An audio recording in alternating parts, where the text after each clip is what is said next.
You know that moment when your whole world implodes, but you're still standing there holding a grocery list that says champagne for engagement party? That was me, Brett Carson, 34 years old, IT consultant, and apparently the biggest fool in Portland, Maine. Before we dive deeper into this story, I have one small request. Please subscribe, drop a like, comment, and hit that hype button to boost this channel so more people can discover these incredible Reddit stories. I need space to find myself, Ashley said, her perfectly manicured hands folding clothes into a suitcase I'd bought her for our honeymoon. I'm moving back to Derek's family house for a while. Derek. Her ex-boyfriend. The same Derek who'd ghosted her 2 years ago when his startup failed spectacularly. Find yourself? I leaned against our bedroom doorframe, watching her pack. Last time I checked, GPS works pretty well for that. Ashley's green eyes flashed with that particular brand of irritation she reserved for when I wasn't taking her spiritual journey seriously enough. This isn't a joke, Brett. I need healing before we can move forward with the wedding. Healing. I tasted the word like bad wine. And Derek's mother's guest room is suddenly a spa?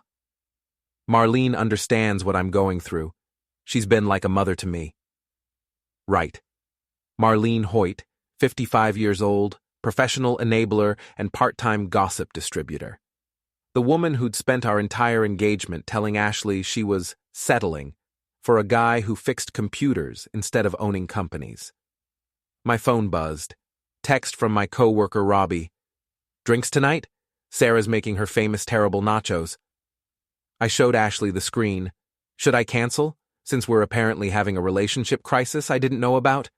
She zipped the suitcase with unnecessary force. Don't be dramatic. This is temporary. I just need to reconnect with who I am before I become Mrs. Carson. Who you are? I followed her to the living room, where she'd already boxed up her yoga mats and essential oil collection. You're a fitness influencer who sells overpriced smoothie powder to suburban moms. That's not exactly a mystery. See? She wheeled around, blonde hair whipping like she was in a shampoo commercial. This is exactly why I need space. You don't support my brand. Her brand. 2 years ago, Ashley Monroe had been a part-time yoga instructor at the community center. Now she was a wellness guru with 12,000 Instagram followers and a personality that had apparently outgrown our relationship.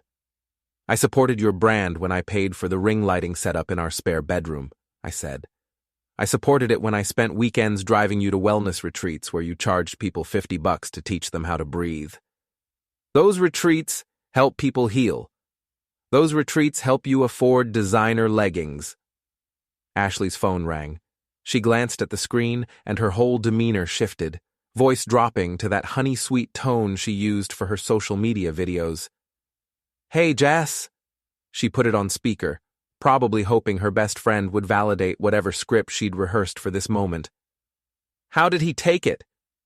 Jess's voice crackled through the phone, loaded with the kind of anticipation people usually reserved for reality TV drama.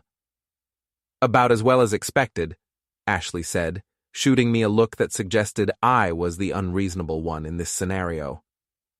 Men never understand spiritual growth, Jess replied, and I could practically hear her nodding through the phone. Derek's mom is so wise to offer you sanctuary during this transition. Sanctuary. Like I was some kind of domestic terrorist instead of the guy who'd been planning to marry her in 3 weeks. I should go, Ashley said, ending the call.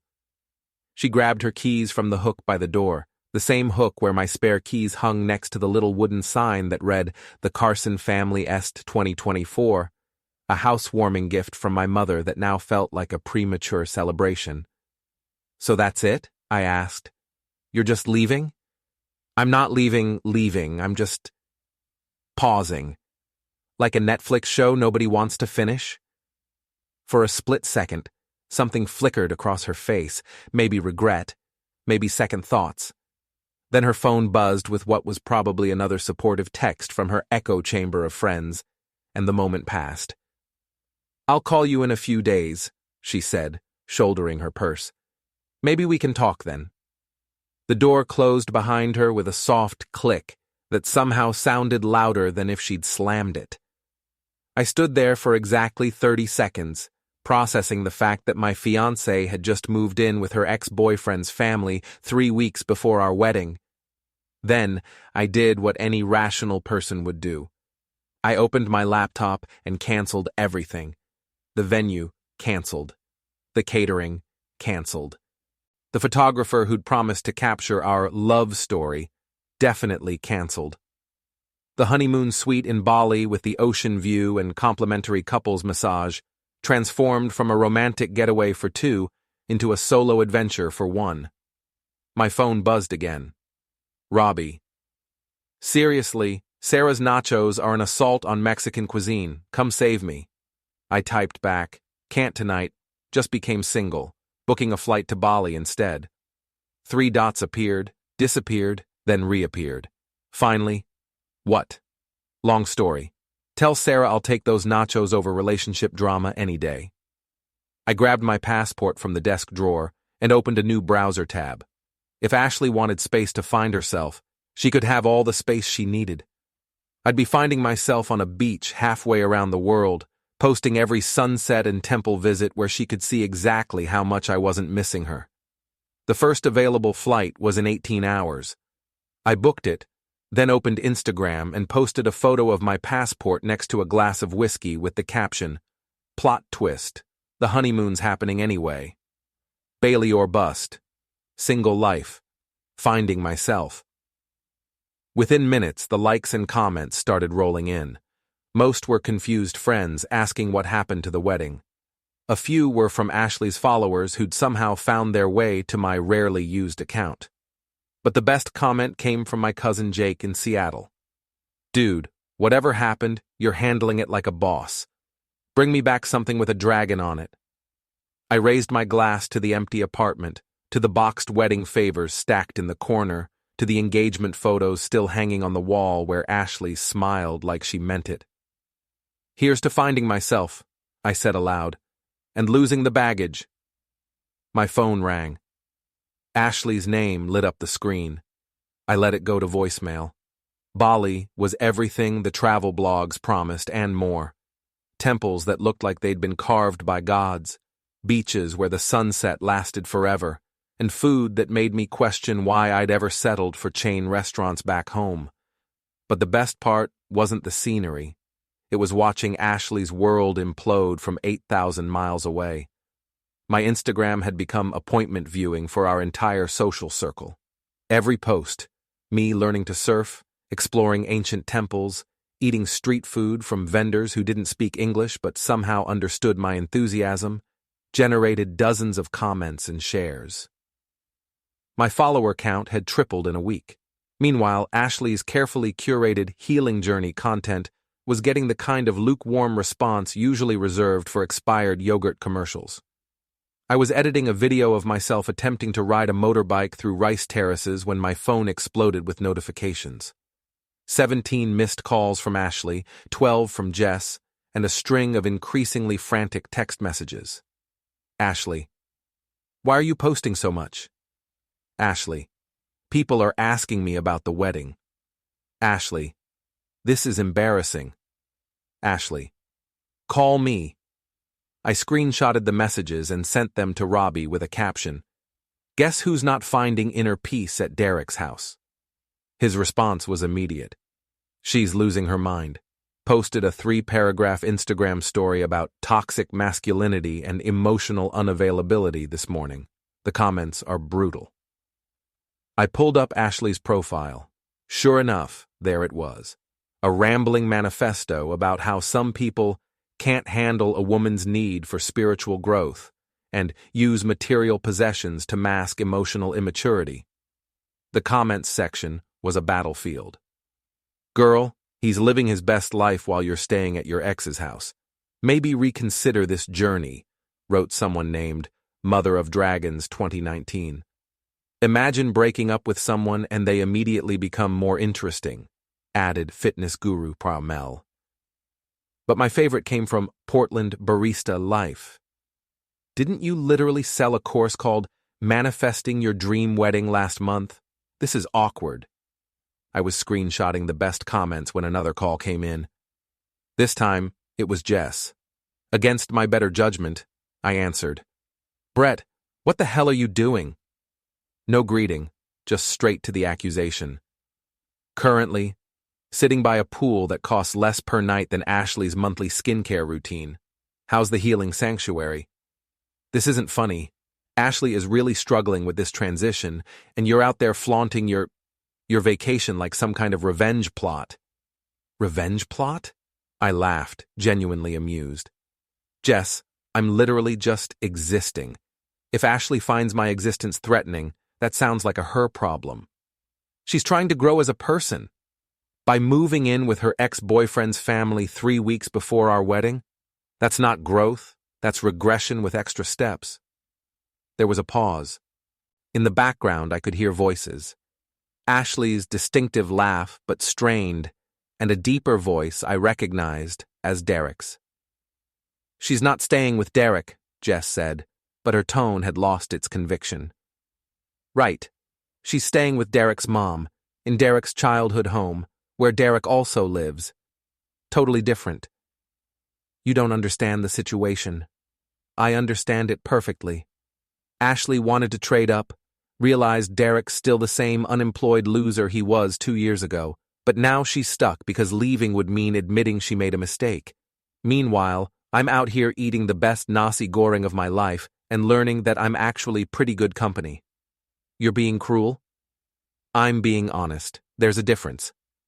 After I hung up, I posted a photo of the sunset from my hotel balcony with the caption, "Sometimes the best way to heal is to cut out the infection."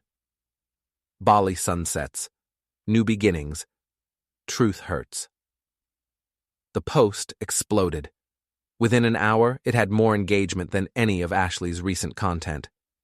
Friends from college were sliding into my DMs asking what happened. Former co-workers were commenting with fire emojis and king reactions. Even my normally reserved mother had liked the post and commented, "Proud of you for choosing yourself, honey."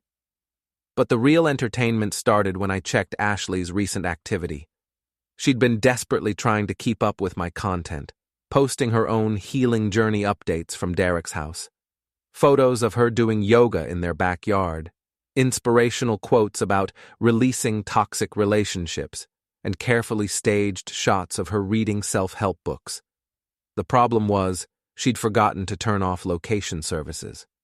Every post was tagged with the exact address of Derek's family home. Our mutual friends weren't stupid. They could see she wasn't at some spiritual retreat center or wellness sanctuary. She was literally camping out at her ex-boyfriend's house while posting vague inspirational content about choosing herself. The comments on her posts had shifted from supportive to skeptical to outright mocking. People were asking direct questions she couldn't answer without admitting the truth. "Where exactly are you staying during this healing journey?" asked her yoga instructor friend from the community center. "Is this the same Derek from your stories about toxic exes?" wondered a follower who'd clearly been paying attention. "Wasn't your wedding supposed to be next week?" posted someone with the subtle grace of a sledgehammer. I was enjoying the show when Robbie video called me. "Dude," he said, his face appearing on my screen with Sarah visible in the background, making what appeared to be another tragic attempt at nachos. "You need to see this." He flipped his phone around to show me a screenshot of a group chat I'd apparently been removed from. The one that included most of our friend group, Ashley, Derek, and their various enablers. Derek: "Brett's just trying to make Ashley look bad because he can't handle her success." Ashley: "I should have known he'd be vindictive. This is exactly the kind of toxic behavior I'm trying to heal from." Jess: "Maybe we should report his posts. This feels like harassment." Derek: "I'm thinking about calling him, man to man. Tell him to back off." Robbie flipped the phone back to himself. "They're planning some kind of intervention. Derek thinks he's going to intimidate you into deleting your social media." Derek? I started laughing. The guy who once cried during a Marvel movie because he connected with Thanos' journey? That Derek? The very same. Apparently, he's Ashley's knight in shining armor now. Let him call. I could use the entertainment. But Derek didn't call. Instead, I got something better, a DM from Marlene, Derek's mother, and Ashley's current landlord. Brett, I think we need to talk. This situation is getting out of hand, and Ashley is very upset. As a mother, I'm concerned about the impact your behavior is having on her healing process. Perhaps we could arrange a conversation when you return from your trip? I showed the message to the Australian couple I'd been hanging out with at the hotel bar. They'd been following the drama through my stories and were thoroughly invested in the outcome. Mate, said Dave, raising his beer, your ex's mom is trying to parent trap you. That's next-level dysfunction. His girlfriend Emma nodded sagely. Classic manipulation. She wants to get you on the phone so they can all gang up on you and make you feel guilty for living your life. They weren't wrong. I could picture it perfectly. Marlene playing the concerned maternal figure while Ashley and Derek lurked in the background, coaching her through their version of events, where I was the villain for not graciously accepting my fiancé's decision to shack up with her ex. Instead of responding to Marlene, I posted another sunset photo with a new caption. Funny how some people think your happiness is a personal attack on their choices. Bali vibes. Living my truth, no regrets. The post hit different. Comments poured in from people sharing their own stories of toxic relationships and dramatic breakups. Former classmates were messaging me privately to say they'd never liked Ashley anyway. Even Ashley's own followers were starting to migrate to my content, apparently finding my authentic travel posts more engaging than her staged wellness theater. But the best part came at 3 a.m. Bali time, when I woke up to find a series of increasingly unhinged voicemails from Ashley. Brett, you need to stop this. People are asking me questions I can't answer, and it's affecting my brand. This is so typical of you, making everything about yourself when I'm trying to do important inner work. Derek says you're just jealous because he and I have a spiritual connection you never understood. And finally, the masterpiece. Fine. If you want to act like a child, I'll treat you like one. When you get back, we're having a serious conversation about your behavior. This isn't over. I saved every voicemail and sent them to Robbie with a simple message.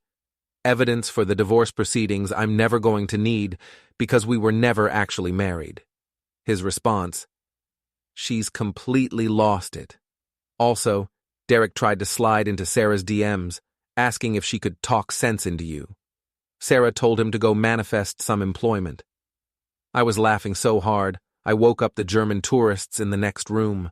3 more days in paradise, and then it would be time to go home and face whatever fresh hell Ashley and her support group had cooked up. But for now, I had temples to explore, beaches to enjoy, and a social media following that was genuinely excited to see what I'd post next.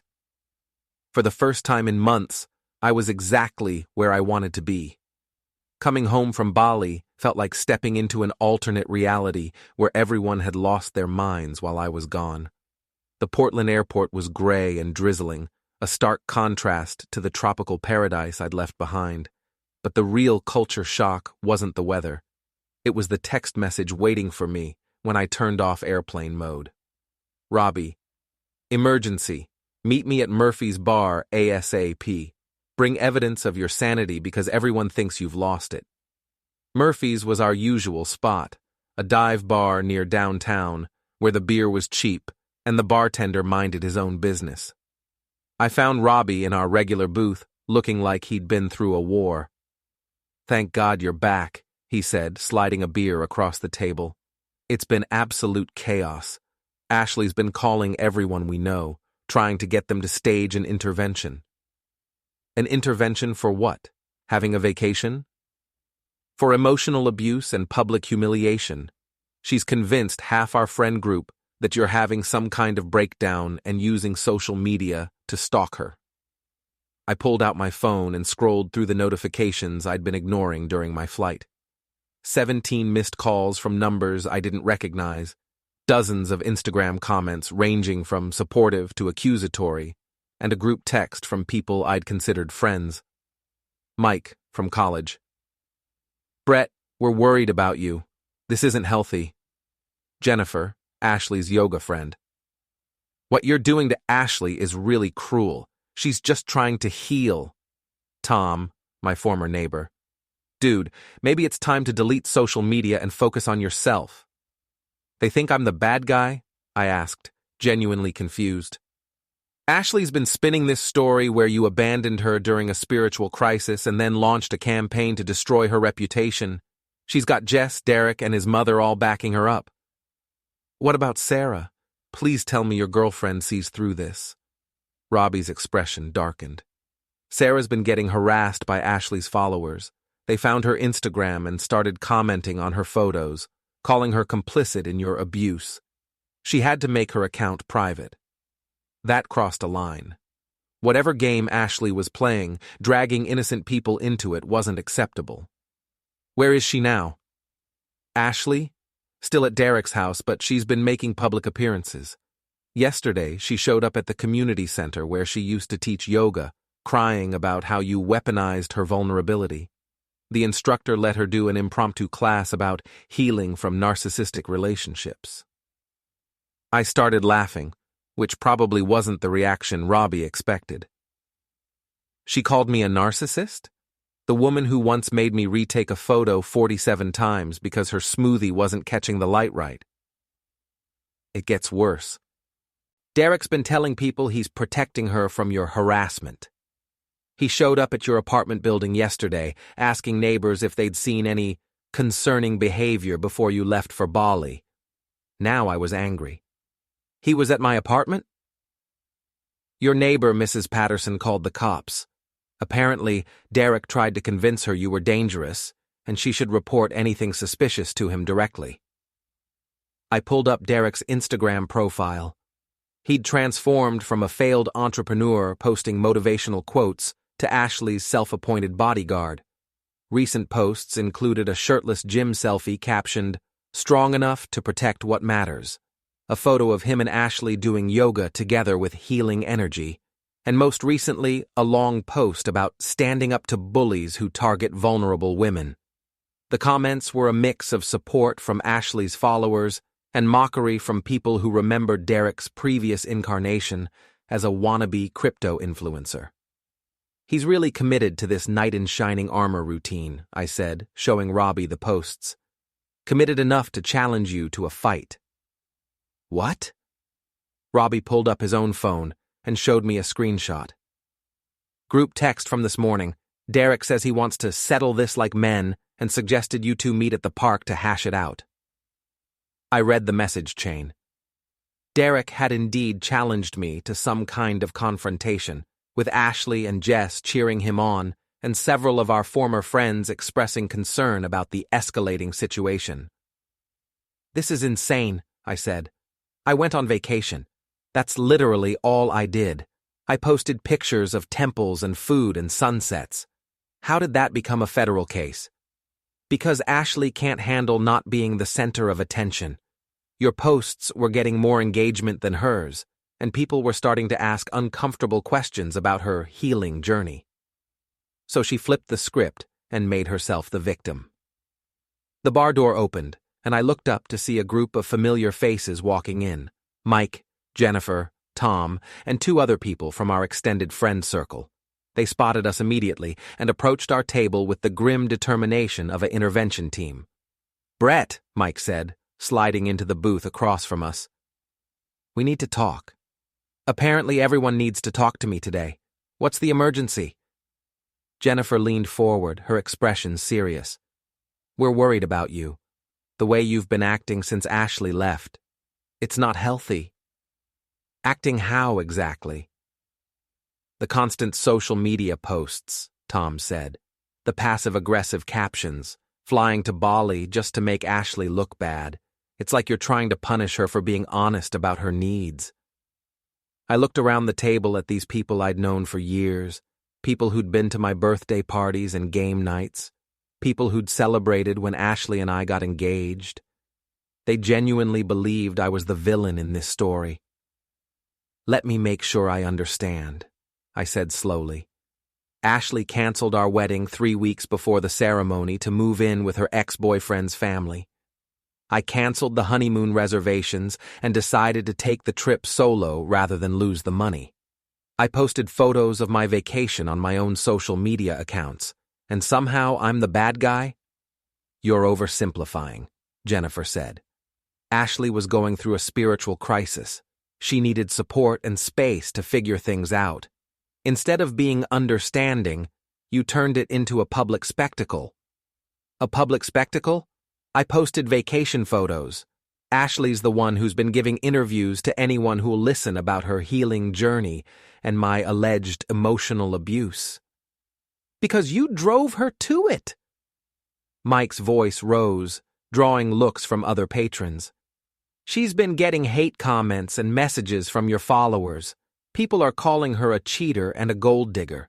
That's on you." "That's on her choices," I replied. "I never called her names or told people to harass her. I just lived my life and posted about it. If people drew their own conclusions from the timeline of events, maybe the problem isn't my posts." Robbie, who'd been quiet through this exchange, finally spoke up. "Did any of you actually look at Brett's posts? Like, really look at them? He posted pictures of temples and beaches and food. The captions were about travel and self-discovery. He never mentioned Ashley directly." "The implications were clear," Tom said. "The implications of what? That he was having a good time? That he wasn't sitting at home crying into a pint of ice cream while his ex-fiancée played house with another man?" "You don't understand," Jennifer said, turning back to me. "Ashley's been getting death threats. People found Derek's address and have been driving by the house. This has gone way too far." That gave me pause. Whatever I thought of Ashley's choices, I didn't want her to be genuinely afraid or in danger. "I never encouraged anyone to threaten or harass her," I said. "If that's happening, she should report it to the police, not blame me for other people's actions." "You could stop it by deleting the posts and apologizing publicly," Mike suggested. "Show some maturity and take responsibility for how this spiraled." "Apologize for what? Taking a vacation? Moving on with my life? Not wallowing in self-pity when someone I loved decided I wasn't worth keeping?" The conversation continued for another 20 minutes, with my former friends taking turns explaining why I was wrong, selfish, and potentially dangerous. They wanted me to delete my social media, issue a public apology to Ashley, and commit to personal growth through therapy. Finally, I'd heard enough. "Here's what's going to happen," I said, standing up from the booth. "Nothing. I'm not deleting anything. I'm not apologizing for existing, and I'm definitely not going to therapy because my ex-fiancée can't handle the consequences of her own choices." "Brett, please," Jennifer started. "No. You want to be Team Ashley? Fine. But don't pretend this is about concern for my well-being. This is about maintaining the fiction that Ashley's the victim in a story where she's clearly the one who blew up our relationship." I threw a 20 on the table to cover my beer and headed for the door. Behind me, I could hear them talking among themselves, probably planning their next move in this bizarre campaign to make me the villain. Outside, Robbie caught up with me. "That was intense," he said. "That was pathetic. These are people who've known me for years, and they're ready to believe I'm some kind of stalker because Ashley cried pretty enough." My phone buzzed. A text from an unknown number. "This is Derek. We need to meet. Tonight. Riverside Park, 8 p.m. Time to settle this." I showed the message to Robbie, who whistled low. "You're not actually going, right?" I looked at the message again, then at the bar where our former friends were probably planning phase 2 of their intervention. "Actually," I said, "I think I am." It was time to end this ridiculous drama once and for all.